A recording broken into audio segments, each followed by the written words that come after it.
So, are you a Detroit guy or a Cummins guy? So we witnessed that debate online for so long. Which one is better? Detroit, founded in 1938, or Cummins, established in 1919. But I'm a playful guy, so I thought I'd ask you guys your opinion about it. It's pretty clear that a lot of you out there fell in love with the Big Cam series over the years, right? But at the same time, I find just as many Series 60 lovers, so that's a tight one on that front. Which one's your favorite, Big Cam or 60 series? While Detroit diesel has been known forever for its impressive reliability, Cummins shines when it comes to fuel efficiency and performance. But some may prefer the sound of a good old Detroit, while some don't care about that at all. So let's start a debate right now. Detroit versus Cummins. You guys let me know in the comments why you'd go for one manufacturer and not the other. Let's just have a giant survey and let's see which brand comes out as the winner. So they thought they'd crush the Viet Cong with this. In 1967, and after the Pentagon realized it was unprepared to deal with Viet Cong camouflage, company LeTourneau out of Texas was commissioned to build 2 transphibian tactical crushers to level Vietnamese forests. The tree crushers were each powered by a single GM engine rated at 475 horsepower, and their maximum operating weight was listed at 200,000 pounds, the equivalent of 92 metric tons. The tactical tree crushers were delivered to the Army with 2 different kinds of wheels, one foam-filled hexagon scallop-sided set and one drum-type set fitted with raised chevron-type blade grousers. But that wasn't enough. By late 1968, the U.S. Army deemed the tactical crushers too impractical for operations in Vietnam, and they were shipped back to America and resold. The drums can still be spotted behind a warehouse in Longview, Texas. You have no idea how important this machine is in Caterpillar's history. In 1938, Caterpillar released the D2, a crawler tractor powered by a D3400 engine, which was the smallest diesel Cat had made to that time. And this machine helped cement Caterpillar into history. With a top speed of 5.1 miles per hour, the Caterpillar D2 was available in many factory variations. The tractor was so versatile it could be seen on farms, in orchards and vineyards, logging, and on construction sites. Easy to transport, the D2 was upgraded to the U version in 1947, this time boasting Cat's new D311 diesel engine, which led to an increased drawbar power and a maximum drawbar pull improved by 18%.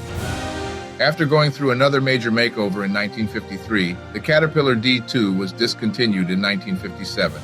It has since become an absolute collector's favorite. Many farmers still use it today, 86 years after its market release. So what the hell is going on in the two-wheel drive business? Last year in the United States, tractor sales fell by more than 22,000 units versus 2022, according to the Association of Equipment Manufacturers. And numbers include some interesting data that's worth talking about.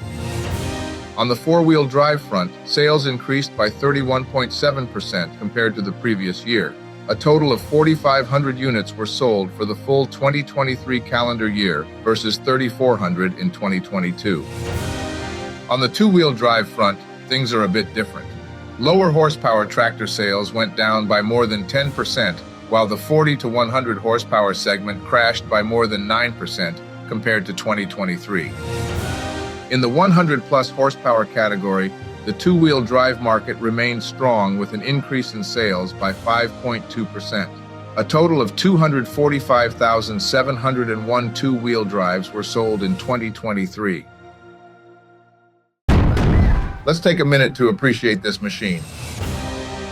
Caterpillar's 992 is considered one of the greatest large wheel loader designs ever produced. This was proven right in 1996, when Cat released the most legendary model in the series, the 992G. Replacing the 992D released in 1992, the 992G was first introduced at Mine Expo in Las Vegas, this time boasting Cat's 3508B diesel engine rated at 800 flywheel horsepower. The most unique feature was the one-piece box section front lift arm, said to spread the stress from the bucket tip over the full length of the boom, rather than concentrating it on the weld point in the center of a two-arm design.